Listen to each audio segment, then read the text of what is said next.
Good morning to everybody. So this is of course a very dangerous time of day, the session just before lunch, but let's try to get on with it. So I'm coming from what is called the European and Developing Countries Clinical Trials Partnership, which I hope many of you know. And the title of my speech here today is Transnational Partnerships for Clinical Trials, because this is really the essence of what we are doing in the EDCTP. So the EDCTP was established a bit more than 10 years ago, and it was really established on a background of very little investments being done in the area of poverty-related and neglected infectious diseases. As we all know, has already been touched upon this morning, industry has very little interest in this area, so there's very little private investments in doing research and clinical trials in this area. And at the same time, at least at the European scene, the public investments are rather modest if you look across the continent, if we compare ourselves with the US, for example. And even more so because the investments are fragmented across a number of different countries, so we don't really have this combined effect that you would have in an economy of scale situation. So on this background, it was decided to apply sort of a well-hidden article in the European Treaty, which allows the European Union to financially support a research initiative that is jointly undertaken by a group of European member states of the European Union. The first program of EDCTP ran from 2003 and will finish by the end of this year. Fortunately, we have just launched a new program, EDCTP2, by December last year, and this program will run for another 10 years, so there is a continuity in our efforts.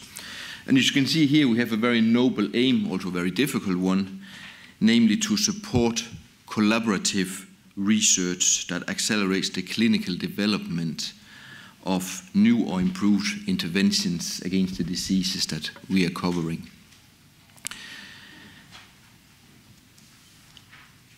This is a very simplified overview of how the initiative, how the EDCTP actually works.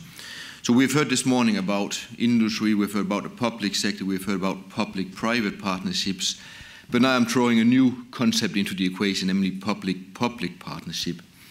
Because the EDCTP is really a partnership between European countries, the public sector in European countries, and in sub-Saharan Africa. This doesn't mean that we don't want to collaborate with the private sector. We very much want to collaborate with the private sector, and we do that in a large number of areas and in a large number of studies. But the ownership of the initiative is really a public-public partnership. So the way it works is that, if we look at the financial structure, is that the European Union, for the second program, has earmarked funding of up to 683 million euro to go into the program. This is on the condition that this amount is matched by at least a similar amount from the participating European countries. And in addition to that, we have the ambition, the hope, the expectation that we will raise another €500 million from what we collectively call third parties, but which cover a broad range of like-minded organizations. It also includes African countries, industry, NGOs, and private foundations.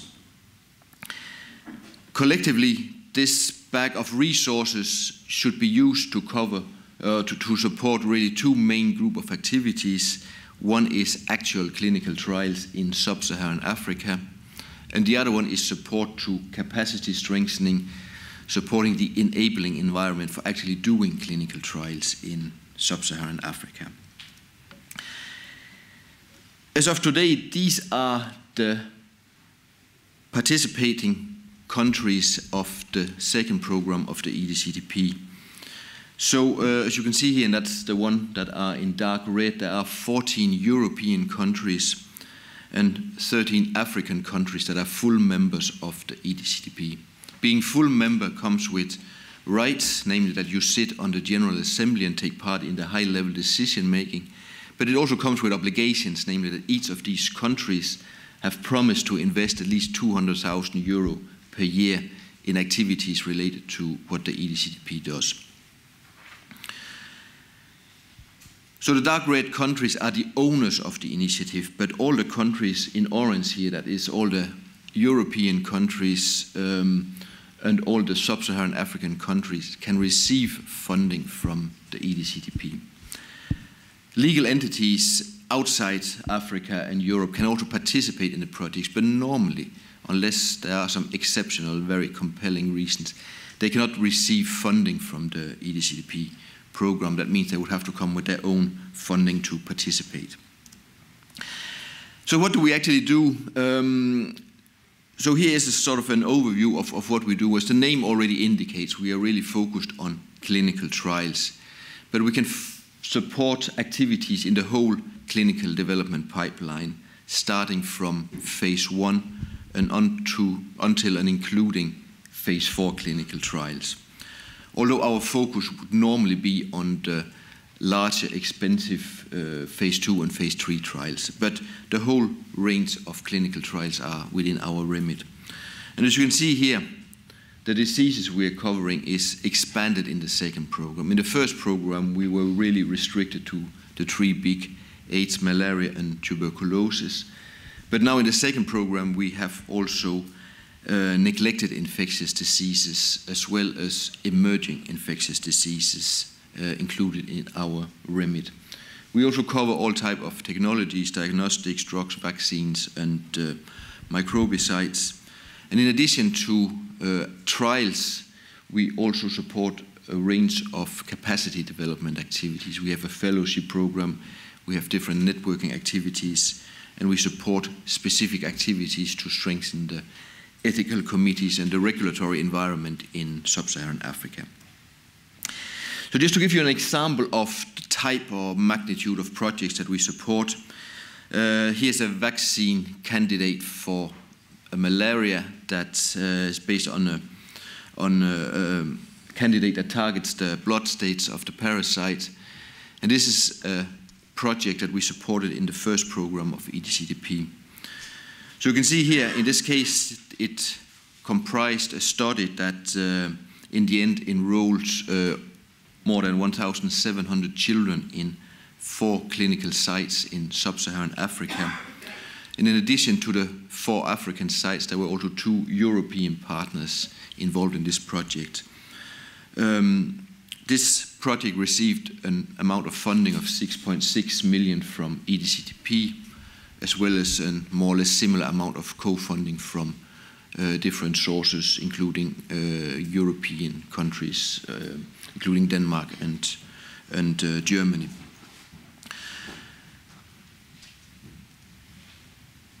And here, just an overview of what we have achieved in the first program, which, as I said, will end by the end of 2015. So in total, we we supported 254 projects through the 10-year period of the EDCTP1 program.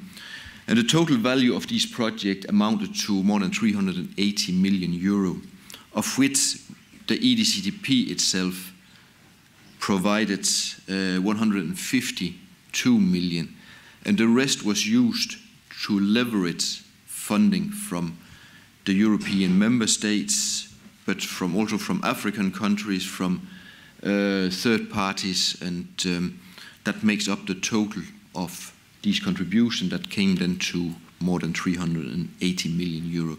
So as you can see here, there is actually quite an important leverage effect in the funding. Of course, also that relates to the way that our activities are implemented, always in collaboration, always across boundaries, always across continents. There were more than 259, there were 259 institutions involved in the projects, and actually more than 3,400 positions within these institutions were either fully or partially funded from the EDCTP grants. And as you can see here, also importantly, actually close to 3/4 of the projects were led, coordinated by investigators that were based at an African institution. So just moving to the second program of EDCTP, and this is sort of a bit of an advertisement for what we have to offer on the, in the second program. So in the second program, we have really 3 different funding instruments. We have the main funding instrument, which is the research and innovation actions. And this is the instrument we will use to support large clinical trials. Projects within this category must always comprise at least 2 European entities and at least 1 legal entity, so 1 institution from sub-Saharan Africa. In practice, the projects will normally be much larger and include many more institutions, but these are really the minimum requirements. And we can, and we do in most cases, provide 100% of funding to project activities, in addition to a 25% overhead. The second instrument we have are the training and mobility actions, which is really a fellowship program that is aimed at individuals, supporting the career development of individuals and the strengthening of their capacity. And then finally, we have the coordination and support action that we use to very targeted, very specific strengthening of different type of capacities or different type of networking. So at the moment, we have 3 calls open. We have one here on improved treatment and clinical management of poverty-related diseases. And in our nomenclature, poverty-related diseases covers all the diseases that we are covering, so also neglected infectious diseases. Other than that, it's a very wide call, so we don't have any specific disease, we don't have any specific phase of clinical development, but all phases of clinical development, phase 1, 2, 4, and any type of the disease we are covering can apply for funding to do clinical trial under this call. The call budget is a total of 35 million euro, and each project can apply for up to 15 million euro from the EDCTP.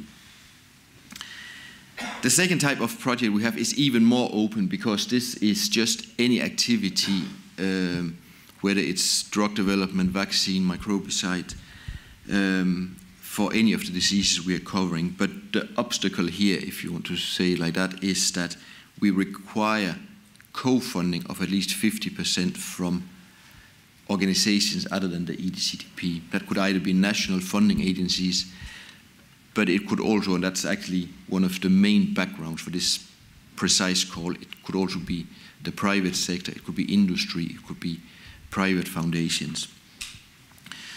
Each project can apply for 10 million from EDCTP, but that, as I said, can only constitute 50%, a maximum of 50% of the total cost of the envisioned study. And finally, we have a small call on strengthening the research environment for doing clinical trials in an epidemic setting, and that has obviously come about because of the Ebola crisis. Here, up to 250,000 euro per project, and this is a call that we are implementing jointly with TDR and with the MRC here in the UK.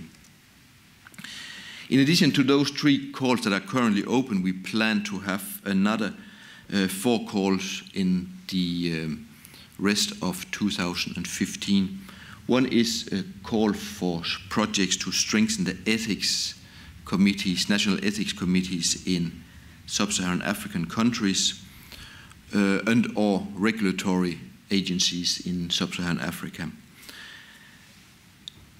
And finally, we have 3 fellowship schemes that we envision to publish calls for, namely senior fellowships for individuals that have more than 5-year postdoc experience, career development fellowships for postdocs between 0 and 5 years that want to work in sub-Saharan Africa. And finally, we have a specialized fellowship scheme that we have conceived in conjunction with TDR and with the European Federation and Pharmaceutical Industries Association, namely what we call the EDCTP TDR Fellowship, which is a specialized scheme that allows scientists from sub-Saharan Africa to come to Europe and spend a period of 1 to 2 years in a pharmaceutical company in Europe. Just to give you an overview of, because these are the 3 calls we had published in 2014 and that are currently under evaluation. We had one on diagnostic tests where we received 95 applications, and we expect to fund between 3 to 5 of those applications. So of course you can see there is a tough competition in this. A bit better for the project we had on maximizing impact and uptake of research results from previous projects where we had 14 applications and expect to fund about half of them. And for the fellowship scheme, the one I mentioned before with TDR to allow an industry experience for sub-Saharan African researchers, we had a previous call on that and we received 150 applications and about 10% of those will eventually receive a fellowship. So just to round up, this is my last slides. I think for you to consider engaging with EDCTP, I think there are a number of benefits.